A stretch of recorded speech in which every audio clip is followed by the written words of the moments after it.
Amigas, amigos, qué gusto estar nuevamente con ustedes en este nuestro Mirador 656, en donde, como ustedes bien saben, ordinariamente tratamos asuntos relativos a cultura, sociedad, historia, memoria de pueblos, de culturas mexicanas. Y bueno, el día de hoy voy a hacer una pequeña excepción. Me voy a permitir expresar un pensamiento, porque no puedo como mexicano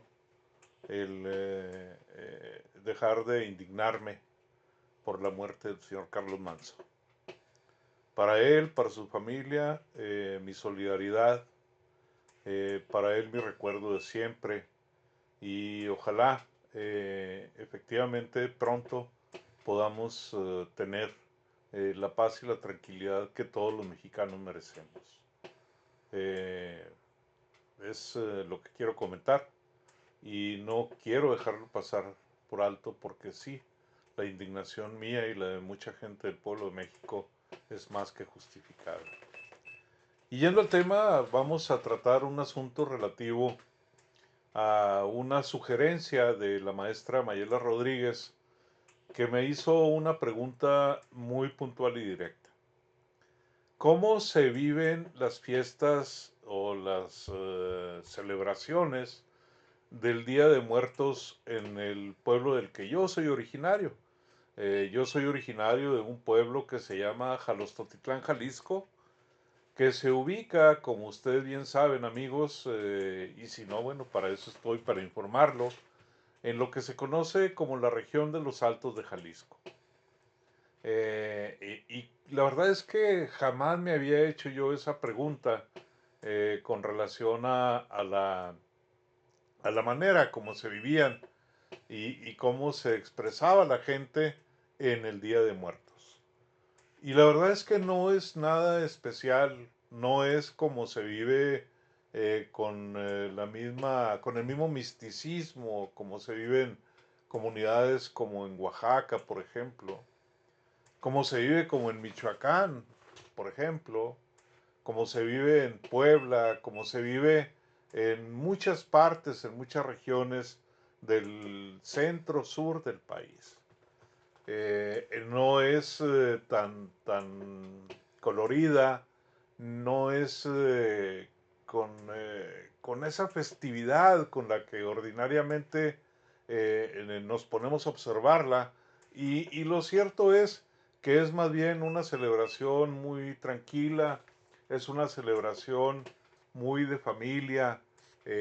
Sí, se conocen los altares de muertos, pero esto ha venido siendo algo que ha hecho poco a poco presencia en nuestra comunidad. Ciudad Juárez, Chihuahua, que es el lugar donde yo vivo, está muy lejos de Jalostotitlán, y allá, bueno, hay un poquito más de cercanía con todas esas fiestas, pero no alcanza los niveles que se alcanzan, por ejemplo, en el estado de Michoacán, donde se vive verdaderamente de una manera espléndida. Sin embargo, y para no dejar yo esta pregunta muy en la, sin resolver o sin contestar, lo único que yo quisiera que no pasara desapercibido es lo siguiente. Ya en alguna ocasión he platicado con ustedes acerca de que hay diferentes Méxicos, de que no hay un solo México, sino muchos Méxicos. Y precisamente hay muchos Méxicos, y como hay muchos Méxicos, hay muchas culturas en México. De manera que pensar que todos estos rituales, que todas estas tradiciones, que todas estas prácticas culturales sean similares en todo el país es verdaderamente un desatino. ¿Por qué razón? Porque no somos iguales, somos diferentes. Porque hay ciertas cuestiones que tienen que ver con la cuestión o con el aspecto de la formación histórico-social de los pueblos, porque hay una cosmogonía diferente de acuerdo a la concentración de los grupos originarios, y ellos son precisamente los que le dan lo que le imponen todo ese misticismo a la noche o a los festejos o a las festividades del Día de Muertos. Por ejemplo, no se vive igual en el mundo de los purépechas, en el estado de Michoacán, a como se vive en el mundo de los tarahumaras en la sierra de Chihuahua. Es totalmente diferente. ¿Lo conmemoran? Sí, lo conmemoran, pero es parte de la tradición de ese pueblo y ese pueblo tiene sus propias prácticas que le son únicas y exclusivas a ellos y no tanto se distribuyen o se desparraman o se riegan o se comparten con el resto del país. Recientemente la fiesta de muertos ha venido adquiriendo una connotación muy alta, muy grande, porque verdaderamente es un festejo o es una celebración muy importante. Pero no podemos nosotros dejar de pensar en todos esos elementos que permiten la divulgación de estas costumbres y ahí, desde luego, con todo respeto, tengo que mencionar a una productora internacional de cine y a productoras de televisión también internacionales que le han ido dando más realce a esta práctica y que la hacen aparecer como si fuera todo México y me parece que no es todo México. El origen de la Catrina ni siquiera es del tiempo de prehispánico. Esa representación surge como una protesta entre los últimos años del siglo XIX y los primeros años del siglo XX y es una obra atribuida a no, y no es atribuida, es de su autoría, de un grabador de la ciudad de Aguascalientes que está en el centro del país que se llamaba José Guadalupe Posada. Entonces él con la Catrina, que originalmente se llamaba la Catrina Garbancera, ese era el nombre, era una representación esquelética de la muerte, nada más. Sí, la pone con un sombrero muy elegante, muy fuera de tono, para establecer ese tipo de contraste y poder hacer una crítica social pura y directa enfrentando al gobierno de esa época, que era el gobierno de Porfirio Díaz. Y él, como buen grabador, él desarrolló esa habilidad y fue desarrollando personajes eh, donde eran, bueno, eran esqueléticas, figuras esqueléticas, y que hablaban como habla una caricatura de un periódico en la actualidad, o como habla alguna caricatura de algún, incluso los medios electrónicos, la proyección de memes, la proyección de ideas que son los antecedentes, esto que nosotros ahora vemos cada 2 de noviembre. Vemos grandes desfiles de calacas, de calaveras, catrinas, en Nueva York, en la Ciudad de México, en la Ciudad de Los Ángeles, en muchas ciudades de los Estados Unidos, en muchas ciudades de México.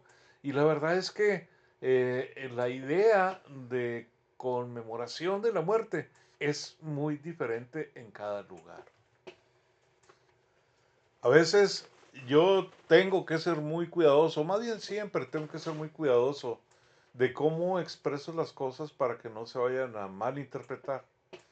Y por ejemplo, cuando yo hago la observación de que somos diferentes y de que hay partes del país en donde hay una mayor concentración de pueblos originarios, de personas que tienen esa ubicación en su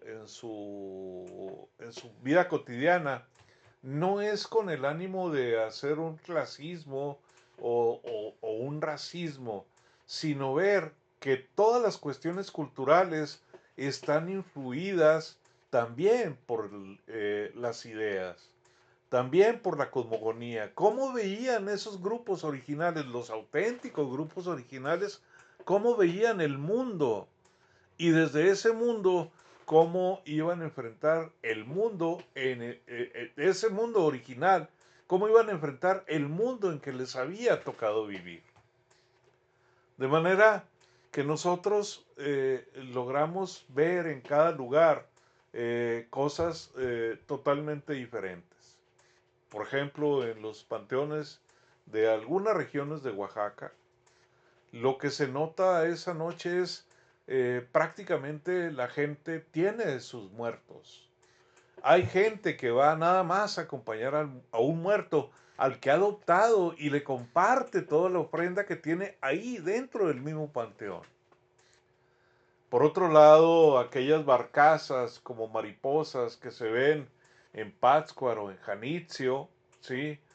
Cómo van adornadas con velas y cómo tienen la luz y cómo se observan navegando en el lago. Cómo se refleja la luz de la luna, cómo se refleja la luz de las velas. Eso es mágico y eso se siente y eso se tiene y eso se vive y eso es lo que expresan ellos en cada una de sus reflexiones acerca de la vida y de la muerte.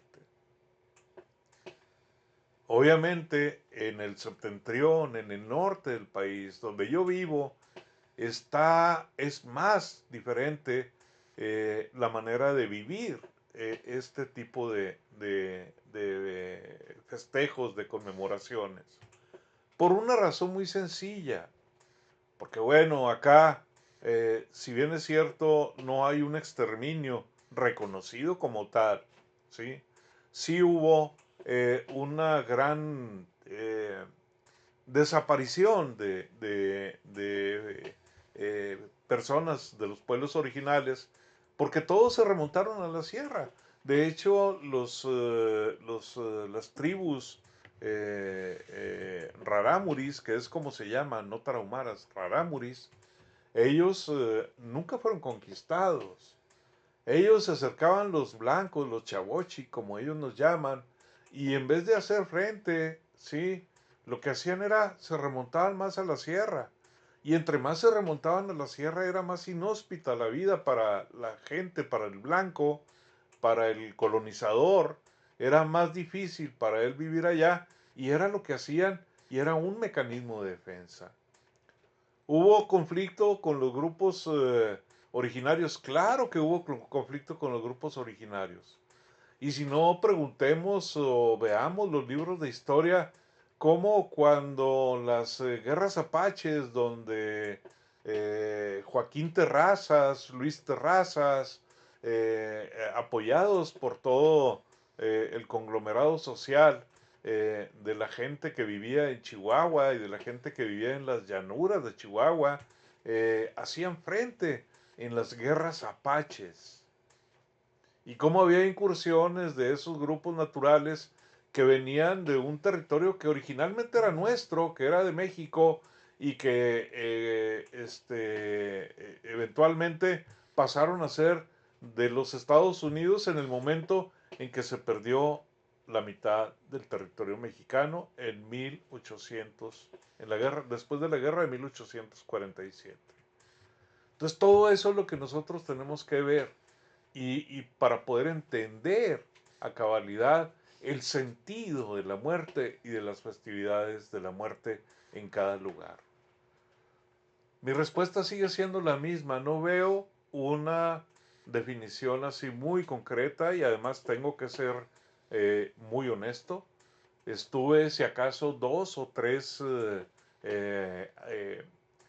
festejos durante el mes de noviembre allá por aquellas tierras, porque a mí me trajeron siendo un niño de esa ciudad, de ese pueblo.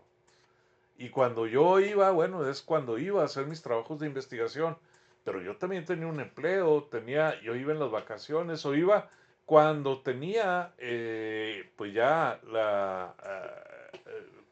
lo digo, la carga encima y o dejaba el trabajo o tenía la licencia en mi trabajo para poder acudir en determinadas épocas del año y hacer mi trabajo de investigación. Pero en todo el tiempo que estoy ahí nunca vi algo que me impactara como sí me impactó Oaxaca, como sí me impactó Michoacán, como sí me impacta la Sierra Tarahumara, como sí me impactan muchas cosas, pero con relación a la festividad de muertos no vi nada. Pero a cambio de eso, yo me comprometo a darle seguimiento a este asunto y hablar acerca de la representación de la muerte en los Altos de Jalisco.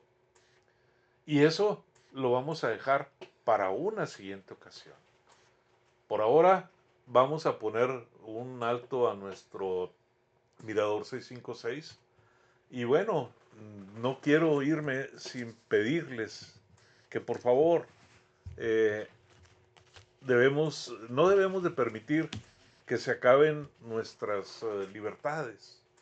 No debemos permitir que se muera nuestra democracia. Debemos seguir luchando por tener el México que todos queremos.